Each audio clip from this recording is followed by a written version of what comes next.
제 121편 성전에 올라가는 노래. 내가 산을 향하여 눈을 들리라. 나의 도움이 어디서 올까?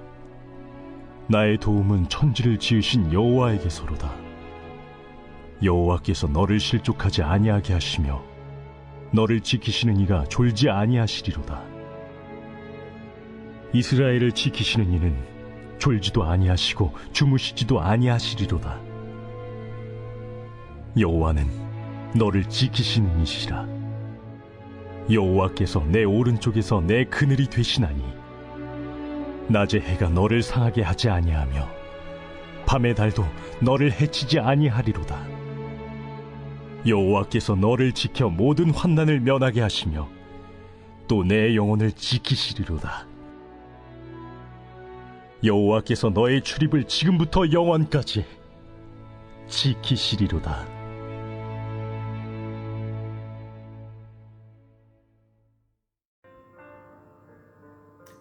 샬롬, 사랑하는 성도 여러분, 오늘도 복되고 좋은 날이 밝았습니다. 8월 2일입니다. 그런데 시간이 또 흘러서 이제 8월 달이 되었습니다. 이 8월 달에는 지난달보다는 좀 더 좋은 이야기들이 많이 들려지고 또 코로나19의 상황도 좀 나아지고 또 우리 성도님들의 삶 속에서도 좀 복된 일들이 더 많아질 수 있는 그런 달이 되었으면 좋겠습니다. 하나님께서 그렇게 꼭 우리를 인도해 주시라고 믿고 이렇게 새로운 또 한 달을 시작해 보려고 합니다. 오늘 시편 121편의 말씀을 가지고 나누려고 합니다. 121편은 성전에 올라가는 노래, 성전에 올라갈 때 부른 찬양이다, 이런 제목을 가지고 있죠. 성전, 이스라엘 사람들은, 특히 이스라엘 남성들은 1년에 3차례 이상은 꼭 예루살렘 성전에 이렇게 방문하고 그것을 가는 것이 그들의 이제 신앙의 풍습이었습니다. 신앙인들이 꼭 해야 되는 그런 풍습이었다고 할 수 있습니다. 그런데 이제 하나님의 성전이 있는 예루살렘을 향해서 나아가면서 또 하나님이 계신 것을 찬양하면서 그때 이제 많이들 이제 불려졌던 찬양들, 이야기들, 또 고백들, 그런 것들을 모아놓은 것이 시편에 15편이 있는데, 그것이 이제 성전에 올라갈 때 부른 노래다, 이렇게 소 제목들을 가지고 있습니다. 오늘 121편은 우리가 너무나 잘 아는 말씀이죠. 노래로도 찬양으로도 돼 있어서 많이 불러보셨을 것입니다. 내가 산을 향하여 눈을 들리라, 이런 말씀이죠.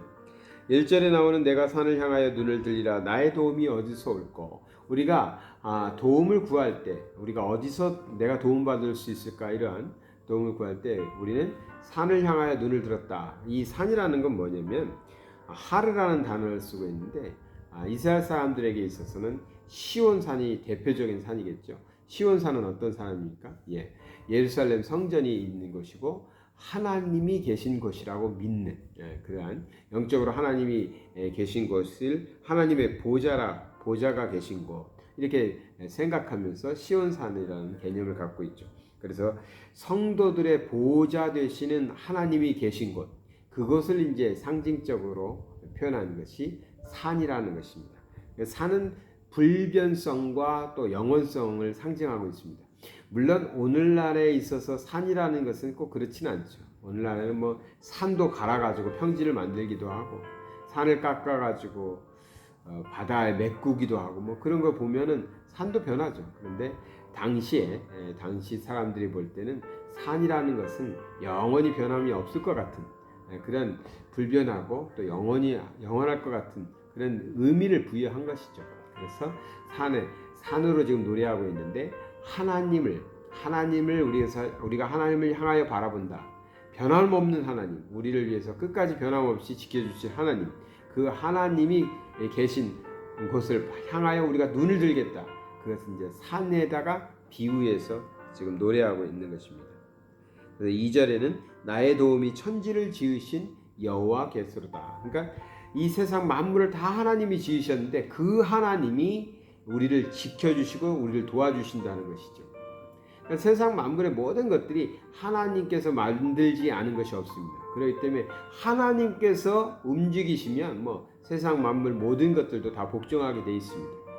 그러니까 우리가 요즘에 많은 질병으로 인해서 힘들어하죠. 또 요즘에 또 홍수나 태풍 이런 것들, 가뭄, 산불 이런 것으로 고통당하고도 있는데 이건 역시 하나님께서 만드셨거든요. 그래서 하나님께서 만들어서 말 한마디면 잠잠하게 할 수도 있거든요.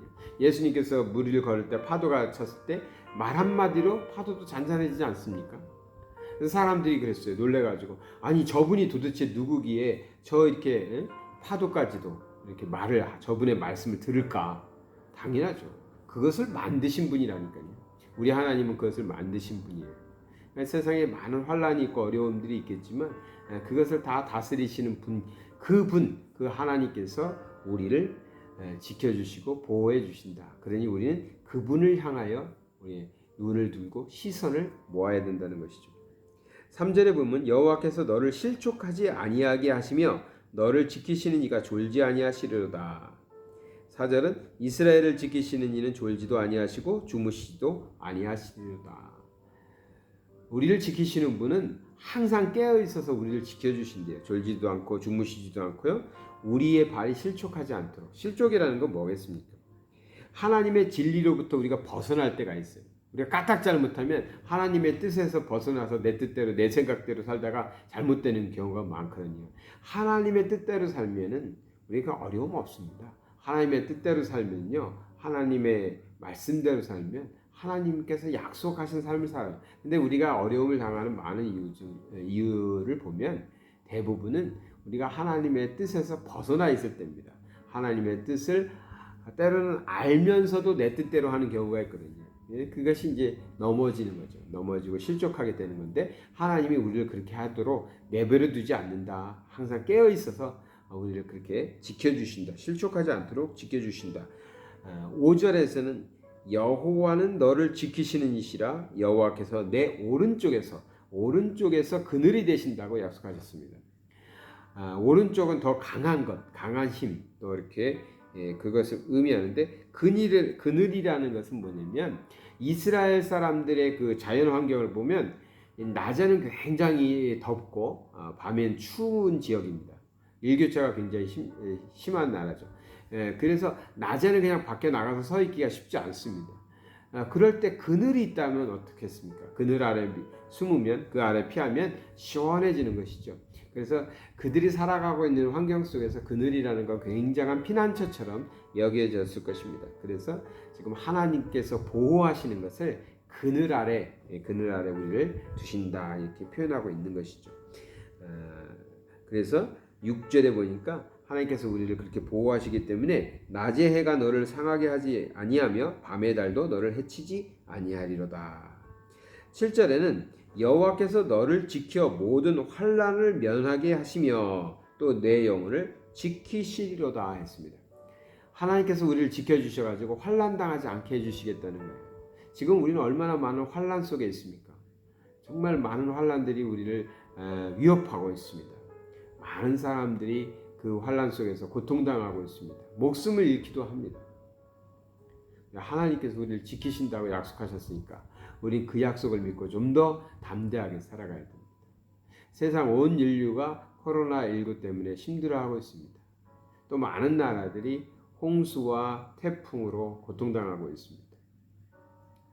그 가운데에서도 크리스천들도 있을 것입니다. 믿는 자들도 고통당하는 사람들도 있고 생명을 잃는 사람들도 있고 질병이 걸린 사람들도 있을 것입니다. 그러나 우리의 마음이 흔들리지 않아야 될 것은요, 하나님께서 나를 지켜주신다 하는 믿음입니다. 그 믿음 가지고 담대하게 살아야죠. 그래야 살만하지 않겠습니까? 하나님께서 나의 그늘이 되신다. 그분께서 나를 실족치 않게 하시고 환난을 면케 하시고 그렇게 지켜주실 것이다. 그 믿음 가지고 또 이렇게 나가야죠.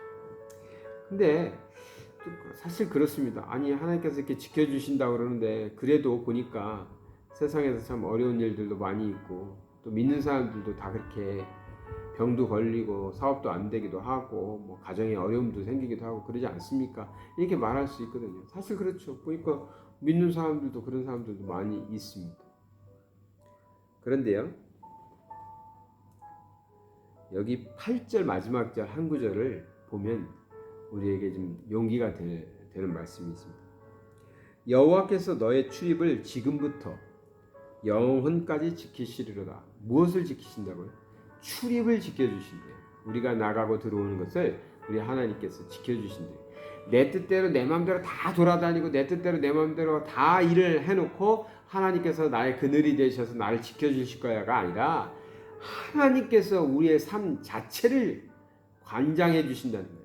하나님께서 우리가 어딜 가야 될지, 어딜 가지 말아야 될지, 무엇을 해야 될지, 무엇을 하지 말아야 될지, 누구와 함께 해야 될지, 누구와 함께 하지 말아야 될지를 하나님께서 우리의 삶 속에서 관장해 주신다, 인도해 주신다는 것입니다. 그것이 너의 출입을 지금부터 영혼까지 지키시려다, 이 말로 표현하고 있는 거예요. 하나님께서 미리 막아주시고 하시니까 하나님께서 우리가 환난을 당하지 않도록, 어려움 당하지 않도록 우리를 지켜줄 수도 있다는 것이죠. 일이 다 터지고 난 다음에 하나님께서 뒤처리해 주신다는 얘기가 아니라 그런 일을 당하지 않도록 하나님께서 다 막아주신다. 무엇을? 우리의 삶 자체를, 우리가 어떻게 살아가야 되는지. 그러니까 우리는 어떻게 해야 되겠어요? 하나님께서 인도하시는 것을 따라서 살아야 돼. 내 마음대로, 내 뜻대로, 내 생각대로 다 살아놓고 하나님 도와주세요가 아니라 출입을 지켜주신다고 그랬으니까 하나님 어떻게 해야 될까요? 오늘은 어떻게 해야 될까요? 이 일은 해야 될까요? 하지 말아야 될까요? 여기는 가야 될까요? 가지 말아야 될까요? 이 사람과 함께 해야 될까요? 멀리 해야 될까요? 하나님께서 인도하시는 것을 우리가 듣고 그 인도를 따라서 살아야 될 줄 믿습니다. 오늘 시편 121편은 이렇게 지켜주신 하나님, 이렇게 자기 백성을 지켜주신 하나님을 찬양하는 시입니다. 우리가 8월 한 달 살아가면서도요, 우리가 하나님께 묻고 하나님의 인도하심을 따라서 살아가면서 이렇게 살았더니 정말 하나님께서 우리를 여러 가지 환난 속에서도, 어려움 속에서도 지켜주셨다라고 간증하고 고백할 수 있는 우리 성도님들 다 되시길 바랍니다. 사랑의 하나님 아버지, 감사드립니다. 오늘 이 말씀 붙잡고 우리가 또 8월 한 달에 살아갈 때 아버지 하나님 꼭 말씀처럼 우리를 지켜주시옵소서. 우린 그저 눈을 들어서 하나님만을 바라보고 하나님의 인도하심을 따라서 살고자 합니다. 세상에 너무나 어려운 일들이 많고 우리를 넘어뜨리고 우리를 실족해 하는 일들이 가득합니다. 또 환난도 너무나 거세게 불어와서 참 두렵기까지 합니다. 그러나 말씀에 의지해서 우리가 나아갈 때 우리 하나님께서 정말 하나님의 백성들을 보호하여 주시옵시고 지켜주셔서 어딜 가든지 또 무엇을 하든지 우리 하나님과 함께 행하며 하나님의 음성에 순종하며 살아가게 하여 주시옵소서. 예수 그리스도의 이름 받들어 기도드리나이다. 아멘.